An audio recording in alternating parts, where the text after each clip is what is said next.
When the stock market crashed in 1929, it didn't just break the economy, it broke the social contract. For the joiners of the Roaring Twenties, men and women whose identity was built on parties, status, and public consumption, the Depression was a psychological apocalypse. But for the loner, who had already stepped outside the circle of validation, the crash was simply a change in the weather. They didn't have to downsize their souls because they had never inflated them in the first place. The Depression stripped away the social mask. In the boom years, a man was defined by his club memberships and his suits. In the bust, he was defined by his ability to endure silence and hunger. The loner, often practiced in the arts of minimalism and self-reliance, found that their defects were suddenly survival skills. While the extrovert panicked in the quiet of the unemployed morning, the loner went to work on the internal fortress. The hobo jungle became the ultimate sanctuary for the wandering loner. These weren't just homeless encampments, they were temporary autonomous zones with their own codes of conduct. A man could sit by a fire, share a pot of stew, and say absolutely nothing about his past. The code of the road respected anonymity in a way polite society never did. It was a monastery of the rails for those who couldn't fit into the collapsing cities. Public libraries became the living rooms of the solitary soul. With no money for entertainment and often no heat at home, the loner retreated to the stacks. Here, among the books, they found a dignity that the breadlines couldn't take away. They weren't unemployed bums in the library. They were scholars of their own curiosity. The silence of the reading room was a shield against the chaos of the streets. The art of repair was a loner's domain. In a world where nothing could be replaced, the person who could sit alone for hours fixing a toaster or darning a coat became invaluable. The social butterfly who relied on buying new things was helpless. The loner, used to maintaining their own small world, became the magician of the scrap heap, turning the detritus of the crash into survival.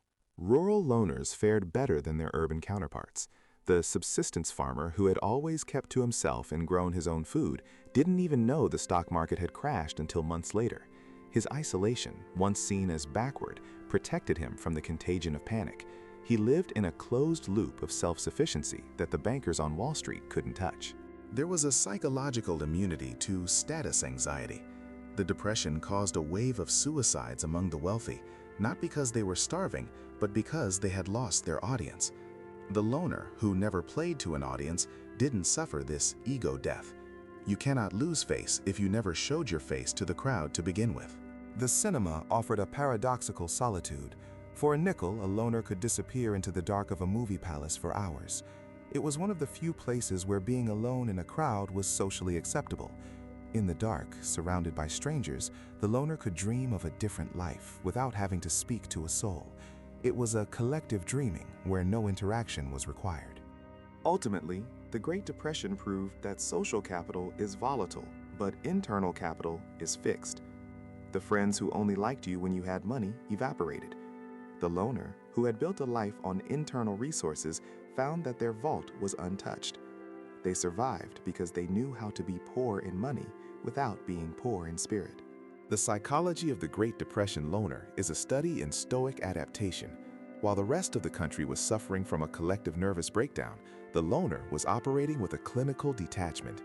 They understood that the economy was a collective fiction that had simply stopped being believed in.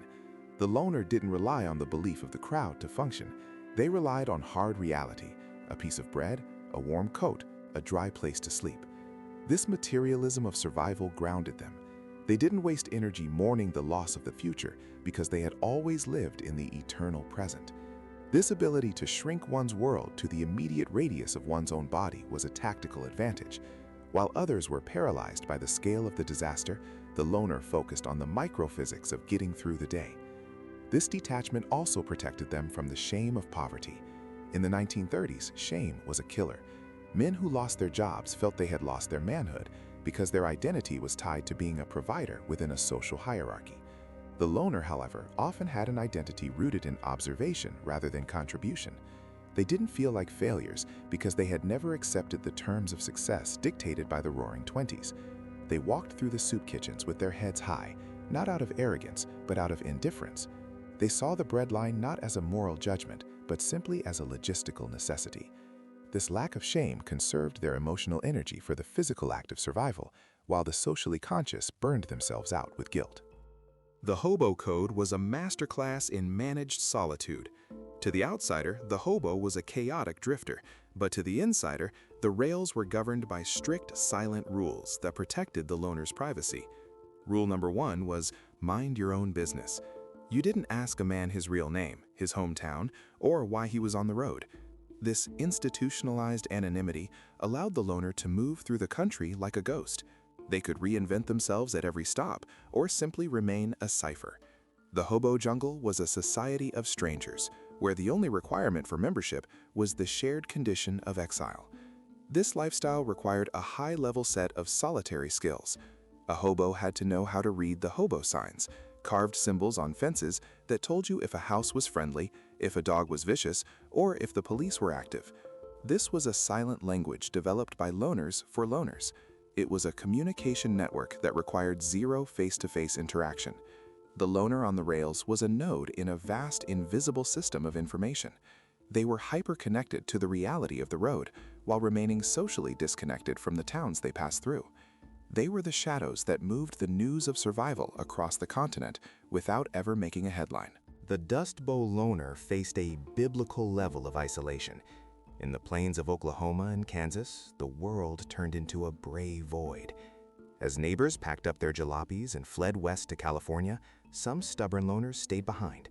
They boarded up their windows, hung wet sheets over the doors to stop the dust, and hunkered down in a siege mentality against the earth itself. This was a war of attrition between the individual and the elements. The loner who stayed wasn't brave in the traditional sense. They were territorial. They had bonded with the land in a way that social people bonded with communities. To survive the Black Sunday storms required a monastic discipline. You had to live in a twilight world, constantly sweeping, constantly coughing, constantly conserving water. The social fabric had literally blown away. There were no church socials, no school dances, no town meetings, just the wind. The loner who survived this did so by entering a state of hibernation.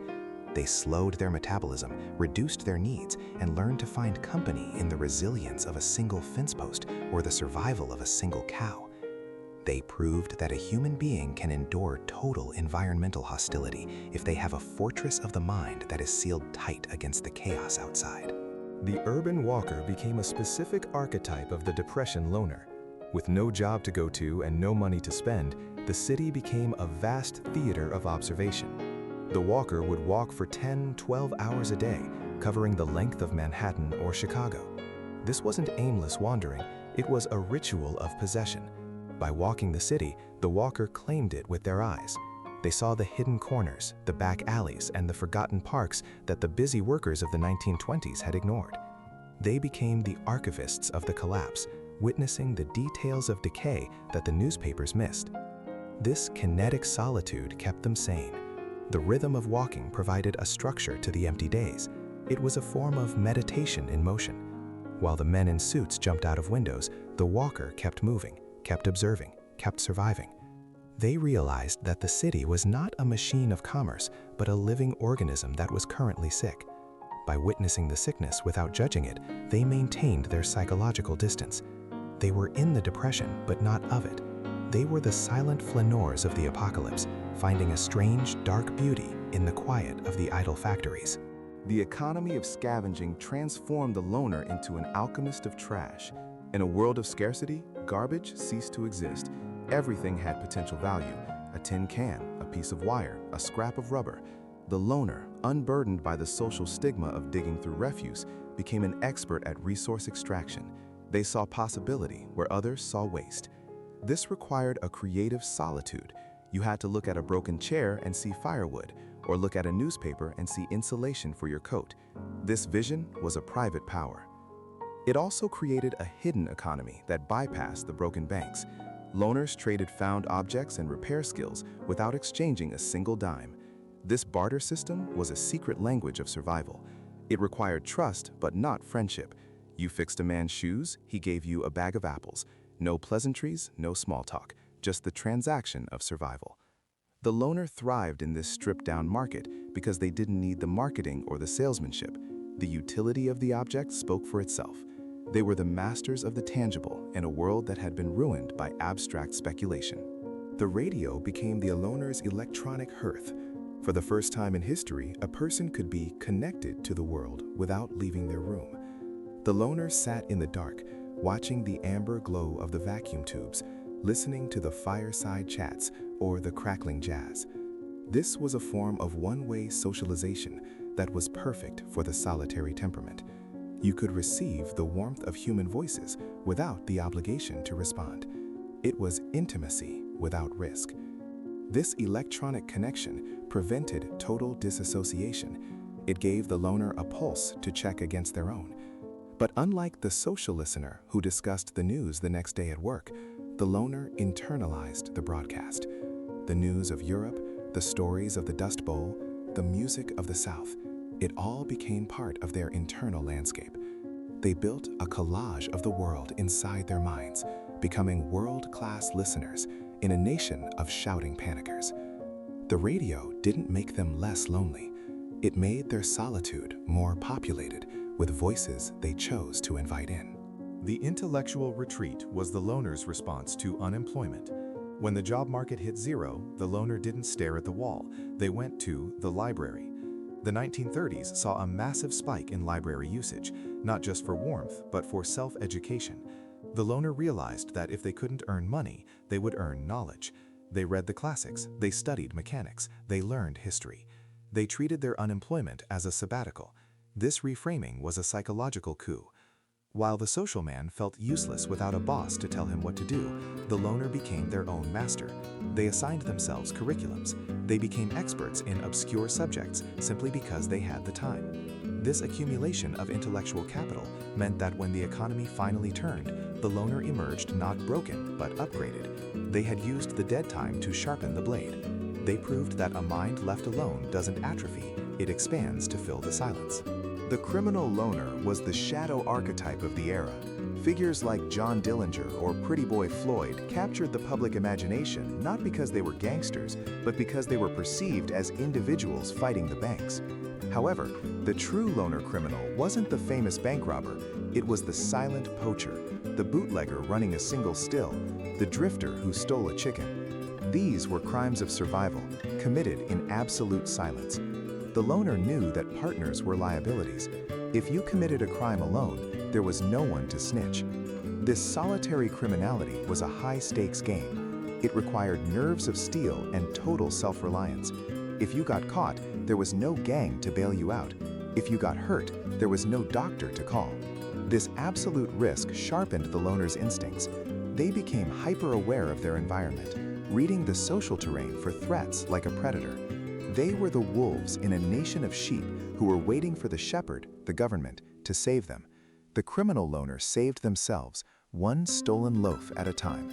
The artist loner found the Depression to be a clarifying fire.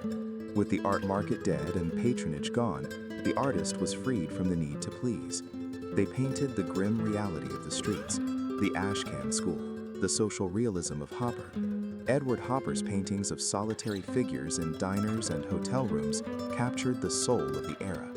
These weren't paintings of sadness, they were paintings of dignified isolation. The artist's loner realized that suffering was a better muse than comfort. They used the gray palette of the Depression to explore the human condition without the gloss of the Jazz Age. They found beauty in the broken storefronts and the empty rail yards. Their art became a mirror for the collective mood, proving that the loner's eye is the most honest lens. They didn't look away from the pain, they stared it down and put it on canvas. They were the witnesses who ensured that the silence of the suffering would be heard by the future. The women of the Depression faced a unique, solitary burden. Men often left families in shame to look for work, leaving women to hold the fortress. The single mother or the spinster aunt became the pillar of survival. These women loners had to be tougher than leather. They took in laundry, they grew gardens, they stretched a single potato into a meal for three. Their solitude was crowded with responsibility, yet they bore the psychological weight alone. Society often ignored them, focusing on the plight of the working man. But the solitary woman was the silent engine of the recovery. She learned to make do without complaint, She hid her fear behind a mask of stoicism so the children wouldn't panic. Her loneliness was a secret sacrifice. She was the keeper of the hearth in a world where the fire was going out. Her victory was not in rebuilding the economy, but in keeping the family alive one silent day at a time. How loners survived the Great Depression was a triumph of internal infrastructure over external collapse. The 1930s proved that society is a fragile construct, a thin layer of ice over a deep, cold ocean. When the ice broke, those who knew how to swim alone survived. Those who needed the ice to stand on drowned. The loner didn't survive because they were lucky. They survived because they were pre-adapted to loss. You survived the Great Depression of the soul by realizing that you are the only asset that cannot be devalued by the market. You are the gold standard of your own life. The banks can close, the factories can rust, and the crowds can disperse, but the internal kingdom remains solvent. You are the ghost in the machine who learned that poverty is just a circumstance, but solitude is a power. The next time you hear news of an economic downturn or a social crisis, don't look at the ticker tape with fear. Look at it with the cold eye of the depression loner. Remember that you come from a lineage of survivors who endured dust, hunger, and silence without breaking. You have the skills of the hobo, the mind of the librarian, and the grit of the Dust Bowl farmer in your DNA. Your ability to be alone is your insurance policy against the chaos of the world. Let the crowd panic. Let them run for the exits. You stay in your seat. You stay in your center. You have seen the bottom, and you know that there is solid ground there. Stay silent, stay sovereign, and stay ready. You are the survivor that history couldn't erase.